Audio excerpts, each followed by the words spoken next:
It's Wednesday morning, time for Pet Talk with Dr. Jen Bundy from Northwood Animal Hospital. And so before we get to our topic today, which is a great topic this time of year, Right. if you've gotten a new puppy or a kitten, what do you do with it? We're gonna get to that in just a second, but we have Tater with us today. And Yes. Jen, he has a little story behind Tater, it, right? he does have a little story. So I've been seeing Tater for a long time. He's finally up for adoption through AC Paw. He's a 6-month-old male kitty that's been neutered. Okay. And he was having seizures as a kitten, and they were increasing in frequency.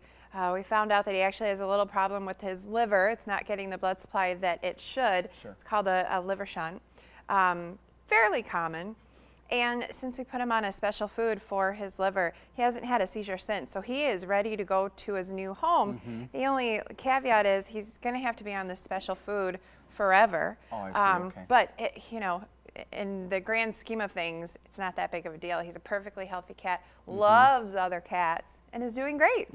So he would be a good late Christmas present for somebody. Absolutely, and for those who, I'm sure, is it normally the kids who are like, Mom, Dad, I want a puppy or a kitten, and then they're like, I'm over it. A couple days later. I think that the kids say it in passing, but the Okay. parents are the one that think, hey, this is going to be a great kid. How can you beat a puppy or kitten Oh my under the gosh. tree Best at Christmas ever, Christmas? yeah. But then you get the animal and you're like, oh my gosh, now it's the next day. What the heck do I do with it? Sure. And a lot of the times you have other pets in the household. So reintroducing this cat or dog is going to be a huge first step, and it's a big hurdle because right now is the time to prevent elimination problems, peeing and pooping in the house, aggression problems. What do you do with your friends and your kids friends? You need to really take this slow and make sure that it's going to work out. And the main way that you can introduce a cat to the household, keep them separated for a while.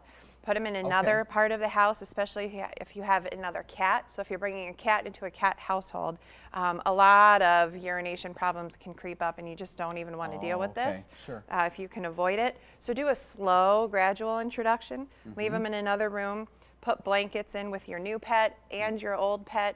Swap them out so that they can get used to each other's smells. Good idea, okay. And then just gradually introduce them. With dogs, they usually do better, but getting them out, say in the backyard, on a leash, long leash so that they have room to play, but getting them to know each other outside of the house where they're going to be less territorial is a really good move. Okay. All right.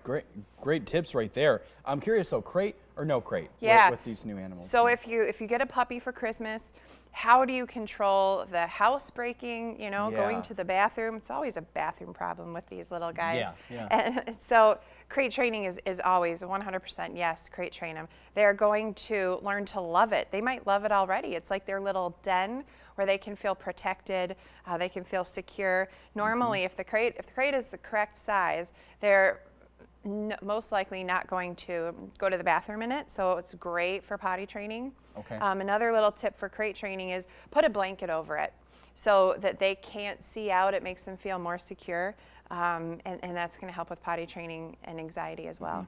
Great tips, Jen. Thanks so much for being here. If you want Tater, you can call AC Paw.